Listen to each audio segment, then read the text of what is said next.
السلام علیکم، آداب۔ میں آج کی اس ویڈیو لاگ میں آپ کی توجہ اس جانب مبذول کرانا چاہتا ہوں کہ آج جیسا کہ میڈیا پر ہر طرف نظر آ رہا ہے کہ ہر شخص 9 مئی کو یوم سیاہ کے طور پر یاد کر رہا ہے، اور اس کا زیادہ زور اسی بات پر ہے کہ 9 مئی کو پتہ نہیں کون سی قیامت گزر گئی ملک کے اوپر، اور 9 مئی کو کتنا بڑا ظلم ہو گیا کہ اس کو یوم سیاہ کے طور پہ منایا جائے۔ اس 9 مئی کے واقعے کو لے کر مہاجر تحریک کے غدار بہادر آباد ٹولہ بھی، ان کے تمام کارندے وہ بھی ویڈیو لاگز نکال کر اپنا اس میں حصہ ڈال رہے ہیں۔ اب یہاں سوال یہ رکھنا ہے کہ 9 مئی ہوا کس طرح، کہاں پر ہوا۔ اسی حوالے سے الطاف حسین بھائی نے ایک اہم ٹویٹ آج اپنا جاری کیا ہے اپنا official Twitter handle Altaf Hussain _90 پر۔ پہلے میں وہ آپ کی خدمت میں پڑھ کے سناتا ہوں، اس کے بعد میں اس پر پھر بات کرتا ہوں۔ الطاف حسین بھائی نے DGISPR میجر جنرل احمد شریف چودھری نے حالیہ پریس کانفرنس، الطاف حسین بھائی نے فرمایا کہ DGISPR میجر جنرل احمد شریف چودھری نے اپنی حالیہ پریس کانفرنس میں صحافیوں سے خطاب کرتے ہوئے فرمایا تھا کہ بانی پاکستان قوم کے باپ کے گھر پر PTI کے لوگوں نے حملہ کیا، جو ایک ناقابل معافی جرم ہے، جرم کے ارتکاب میں آتا ہے، اور ہم ایسے لوگوں کو جنہوں نے قوم کے باپ کے گھر پر حملہ کیا ہے اسے آگ لگائیے۔ فوج ایسے عناصر کو ہرگز معاف نہیں کرے گی۔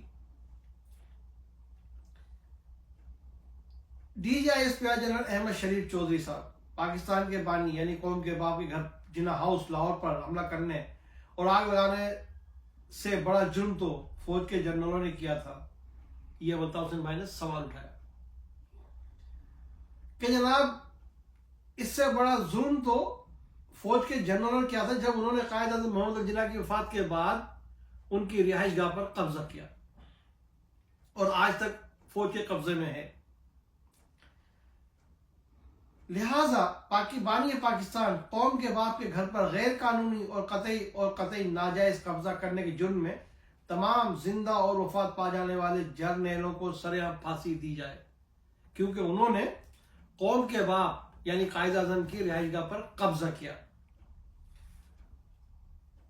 اب آگے فرماتے ہیں الطاف حسین بھائی کہ DGISPR صاحب قائد اعظم محمد علی جناح سے عقیدت، محبت، احترام کا تقاضا یہ تھا کہ بانی پاکستان کے گھر کو قومی اثاثہ قرار دیا جاتا، وہاں پر ان کی نایاب تصاویر، اہم تقاریر کو فریم میں لگایا جاتا، وہاں ایک شاندار لائبریری کا قیام بھی عمل میں لایا جاتا جہاں تحریک پاکستان سے متعلق تاریخی کتب اور قائد اعظم سے متعلق لکھی جانے والی تاریخی کتابوں کو شیلف میں رکھا جاتا، مگر فوج کے قبضے کی وجہ سے ملک کا کوئی بھی دانشور، تاریخ دان اور نامی گرامی لیڈر ان میں سے کوئی ایک بھی فوج کے اس ناجائز قبضے کے خلاف آواز اٹھانے کی جرات نہ کر سکا۔ یہ بات پاکستان کے بچے کو معلوم ہو چکی کہ پاکستانی فوج کے جرنیلوں نے بانی پاکستان قوم کے باپ کے گھر پر ناجائز قبضہ کر رکھا ہے۔ لہٰذا میں مطالبہ کرتا ہوں کہ فوج کے تمام جرنیل بانی پاکستان یعنی قوم کے باپ کے گھر پر ناجائز قبضے کو ختم کر کے یہ گھر فی الفور قائد اعظم کے لواحقین کے حوالے کریں۔ ساتھ ساتھ میں سپریم کورٹ اور پاکستان کے چیف جسٹس قاضی فائز عیسیٰ صاحب سے مطالبہ کرتا ہوں کہ وہ سوموٹو ایکشن لے کر قائد اعظم کے گھر پر قائد اعظم کے گھر پر فوج کے ناجائز قبضے کو ختم کرائیں اور فوج کے تمام قبضہ گیر جنرلوں کو ڈاکہ زنی اور ناجائز قبضہ کرنے کے جرم میں کڑی سے کڑی تاریخی سزا دیں۔ الطاف حسین، اب یہاں سوال یہ آتا ہے کہ جناب یہ ان تاریخی عمارتوں پر فوج قبضہ کیوں کرتی ہے؟ یعنی کہ لاہور سے لے کر پورے پاکستان میں جہاں بھی ایسی تاریخی عمارتیں وہ سب آپ کو آج کل فوج کے قبضے میں ملیں گی۔ فوج کو خاص طور پر ان کو یلو برکس بلڈنگز جو نا وہ بہت زیادہ پسند ہے، اور جو بھی ایسی تاریخی بلڈنگ ہوتی ہیں جو یلو برکس سے بنائی گئی ہوتی ہیں وہ فوراً اس پر قبضہ کر لیتے ہیں۔ اب آتے ہیں بہادر آباد کے غداروں کی جانب اور ملک کے ان سو کالڈ جو سول سوسائٹیز ہیں جنہوں نے آج اس کی مذمت کی ہے، ان سے یہ پوچھتا ہوں میں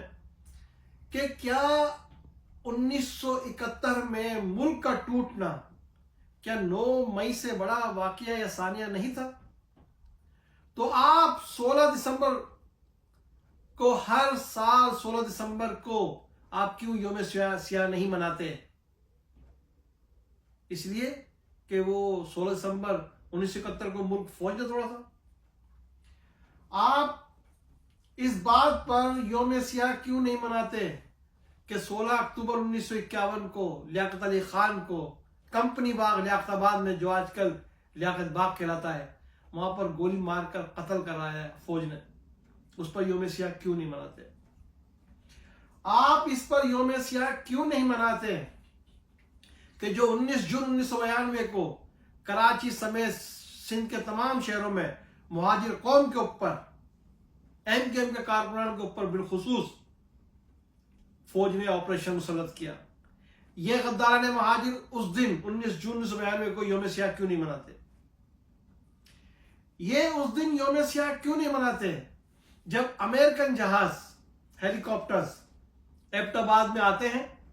آپریشن کرتے ہیں، اسامہ بن لادن کو مار کر لے جاتے ہیں؟ کہ پاکستان کی سرحدوں کی خلاف ورزی ہوئی، اس دن یوم سیاہ کیوں نہیں مناتے ہیں؟ یہ اس دن یوم سیاہ کیوں نہیں مناتے ہیں جب سیاچن گلیشیئر ہندوستان کے قبضے میں چلا جاتا ہے اور پاکستان کا ایک سابق ڈکٹیٹر ضیاء الحق کہتا ہے کہ سیاچن پہ تو گھاس کا ایک تنکا بھی نہیں اگتا؟ تو ایسے سیاہ دن تو بہت منانے کو دل چاہتا ہے قوم کا، لیکن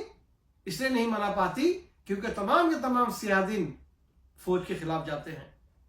کیونکہ وہ فوج کی ناکامی کا منہ بولتا ثبوت ہے۔ لہذا آئندہ قوم کو چاہیے کہ ہر اس دن کو، جس دن قوم کو حقیقی معنوں میں نقصان پہنچا، ملک کو حقیقی معنوں میں نقصان پہنچا، اس دن وہ یوم سیاہ منائے اس دن کو۔ بہت بہت شکریہ۔